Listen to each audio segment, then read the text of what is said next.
શ્રી કૃષ્ણ, જય સ્વામિનારાયણ. તો કેમ છો બધા? મજામાં ને? તો બહુ દિવસ પછી આપણે બ્લોગ ચાલુ કર્યો છે. આગળ તમે જોયું અમે સન્ડે ગયા હતા બધી જગ્યાએ ફરવા, એણે જ ગણપતિ, મુગલધામ અને મોલમાં.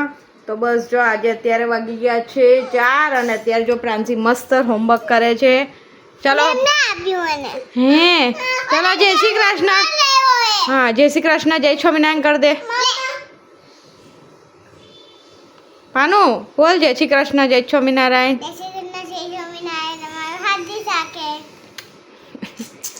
હેતિક જય શ્રી કૃષ્ણ. જો અમારે એ હોમવર્ક કરવા બેસે ને એટલે એને અમારે રફ નોટ આપવી પડે. તેને જો આપણે આપી દીધી છે એની ભરેલી નોટ, એટલે એમાં લખ્યા રાખે. અને પ્રાંસી કરે છે ટ્યુશનનું હોમવર્ક. શું લખે? બગડ 9 વર્ડ 29. બોલ તો. હા હવે લખો.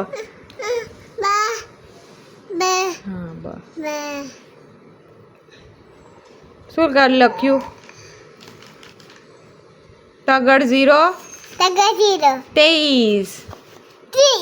હા તગડ 1 31 લખો. અહીંયા લખવાનું. ચલો લખો લખો. તગડ ત્યાં નહીં, અહીંયા લખો. તગડ 1 હા ચાલશે ભલે, અહીંયા લખો અત્યારે. હા પછી પૂછી દઈશ, અત્યારે એથી કાપતો નહીં ને. બોલીને લખ. તગડ 31. Very good. તગડ બગડ 32. તગડ બગડ 32. હા લખો લખો લખો. ફટાફટ ફિનિશ કરો. અરે વાહ મસ્ત લાગે. અરે વાહ વેરી ગુડ. 2 તગડા 33. હા લખો પાનું. 2 તગડા 33. હા લખો. બોલ શું કહેવાય? 2 તગડા 33. હા અહીંયા બસ અત્યારે હોમવર્કનું કામ ચાલે છે. અત્યારે હોમવર્ક કરવા બેસાડી છે. હમણાં આપણે બનાવીશું નહીં, સબ્જી કટિંગ કરવાની છે ગુવારની. બટેકાનું શાક ખાવું છે. છાલું. હેત્વિકને શું ખાવું? હેત્વિકને શું ખાવું છે? હા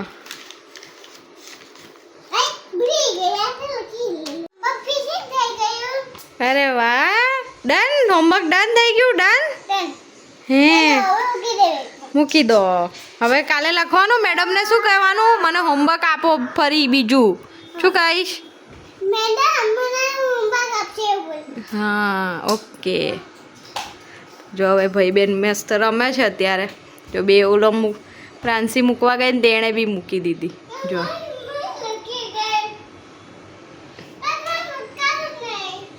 હા એમને મૂકી દે, હમણાં મમ્મી મૂકી દેશે. હા જો અત્યારે આપણે વાગી ગયા છે 6. શાકબાગ સુધારાઈ ગયું છે મસ્ત. જો ગુવારને કટ કરી લીધો છે. નેન્સી સ્કૂલેથી આવી ગઈ છે તો નેન્સી ખાઈ છે. ગુસ્સો આવી ગયો છો. ડાબેલી ખાઈ છે. પપ્પા લઈને આવ્યા છે. હા તો ના ખાઓ. હા રોજ આ મારી રસોડાની વિન્ડોમાંથી છે ને એટલો મસ્ત વ્યૂ આવે ને. જો અત્યારે સુરત દાદાના આથમવાનો ટાઈમ થઈ ગયો છે ઘરે જવાનો, પણ અત્યારે જેના કિરણો કેવા મસ્ત પડે છે, એટલા મસ્ત લાગે ને. અહીંયા જે બધી સોલરની પેનલ ઉપર જો કેવો પ્રકાશ પડે છે દાદાનો મસ્ત. જો અહીંયા આપણે મસ્ત લોટ બાંધી દીધો છે. લોટ થોડો વધારે બાંધ્યો છે કેમ કે કાલે આપણે બનાવી છે વઘારેલી રોટલી સવાર નાસ્તામાં. અહીંયા આપણે લસણ ફોલીએ છીએ અને હમણાં શાક વઘારી નાખીએ મસ્ત. તો જો અહીંયા એટલો મસ્ત પ્રકાશ બારીમાંથી અત્યારે આવે છે, જોવાની બી મજા આવે વ્યૂ, અને કામ કરવાની બી મજા આવે.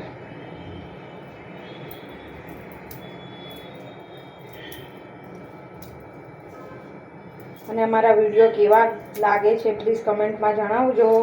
જો આજે મેં મૂક્યો છે, અમે મોલમાં ગયા હતા ને એનો વિડીયો, તો જોજો તમે. મારા વિડીયો મને કેવા લાગે છે કેવા નહીં, એટલે મને બી ખ્યાલ આવે. એ તો હું આગળ 2-3 વખત મેં કહી ચૂકી છું. હજી કોઈ આપણી ચેનલ હજી ગ્રો નહીં થઈ, ધીરે ધીરે થશે. મહેનત કરીશું તો થશે, કેમ કે મહેનત કરવી જરૂરી છે. મહેનત કરશો તો ફળ મળશે. એટલે આપણી મહેનત તો ચાલુ જ છે, કેમ કે જો આ 3 ચિલ્લર પાર્ટીને રાખવાના, ઘરનું કામ કરવાનું, બધું કરતું જવાનું, અને એડિટિંગ જાતે હું ખુદ જ કરું છું બધું. એટલે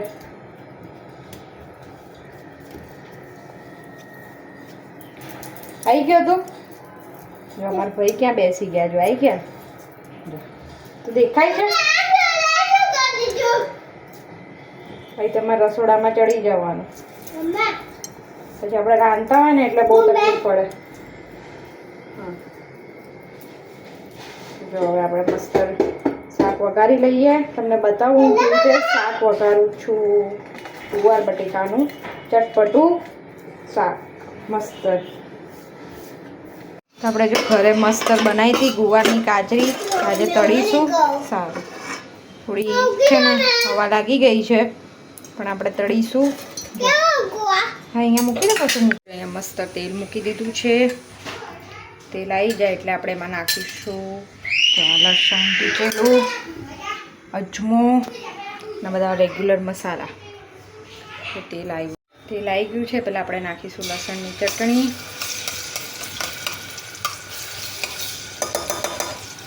બહુ તેલ નહીં આવવા દીધું મેં, કેમ કે પછી છે ને લસણ બળી જાય.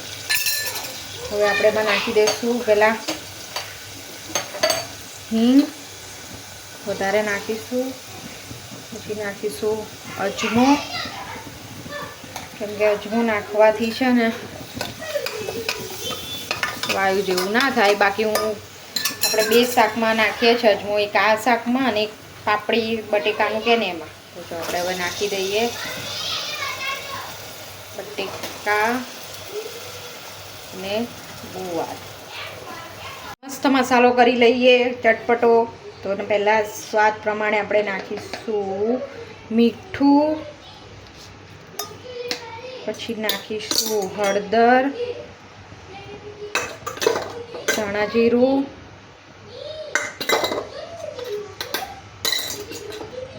મરચું પાવડર અને ચપટીક જેટલો ગરમ મસાલો અને આવતો જતો ગોળ.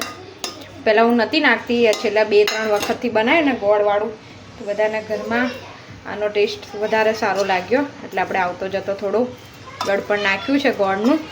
કોઈ શાકમાં જલ્દી નાખતી નહીં, પણ આમાં નાખું છું. તો હવે આપણે મસ્ત મિક્સ કરી લઈએ. તો જો હવે આપણે મસ્ત શાક સતળાઈ ગયું છે. આપણે આમાં નાખી દઈશું પાણી, અને હવે 2 થી 3 સીટી થવા દઈશું એટલે આપણું શાક રેડી. તો બસ આ આપણે આ રીતે બનાવીએ છીએ મસ્ત ગુવાર બટેકાનું શાક, અને ટેસ્ટમાં બી ખાવાની મજા આવી જાય. તો બસ જો આ રીતે હતી મારી ગુવાર બટેકાનું શાકની રેસીપી. તો બસ જો મેં જે રીતે બનાવું છું એ તો મેં તમારી જોડે શેર કરી છે. તો બસ કમેન્ટમાં કહેજો કેવી લાગી. અને જો મારી ચિલ્લર પાર્ટી શું કરે છે, જો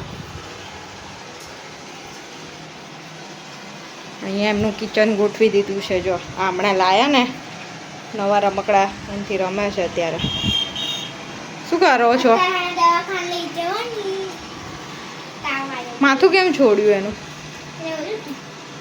કંઈ ગુચ્ચાઈ ના જાય. અને આ જો અમારા ડેટો, અને હજી અમારું વોર્ડરોબ આવ્યું નહીં એટલે મારા કપડાં આ રીતે જ પડ્યા રહે છે. હેતવી, હાય હાય કરો તો કાનું. કેમ છો બોલ તો.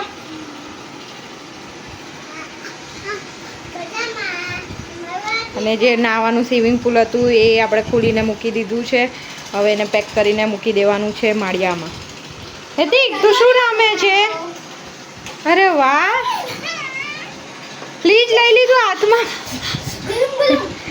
શાક જો મસ્ત બનીને રેડી થઈ ગયું છે. જો કલર બી કેટલો મસ્ત પકડાયો છે શાકનો. થોડો રસો રાખ્યો છે, ચટાકેદાર મસ્ત મસાલાવાળું ગુવાર બટેકાનું શાક થઈ ગયું. સાથે જો રોટલી બી બની ગઈ છે. વધારાના વાસણ બાસણ બધું ઘસાઈ ગયું છે. હવે આ અત્યારે ગેસ નહીં સકડી નહીં લૂસાય અત્યારે, કેમ કે કાચની છે ને એટલે અત્યારે ના લૂસાય. ગરમ ગરમ તૈયાર કરી દીધી છે સુનિલ માટે.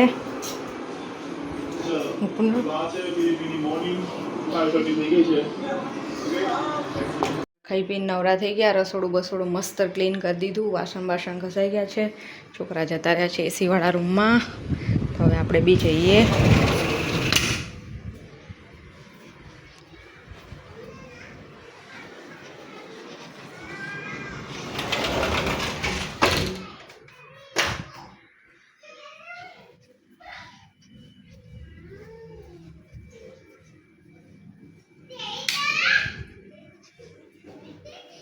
ખોલો એ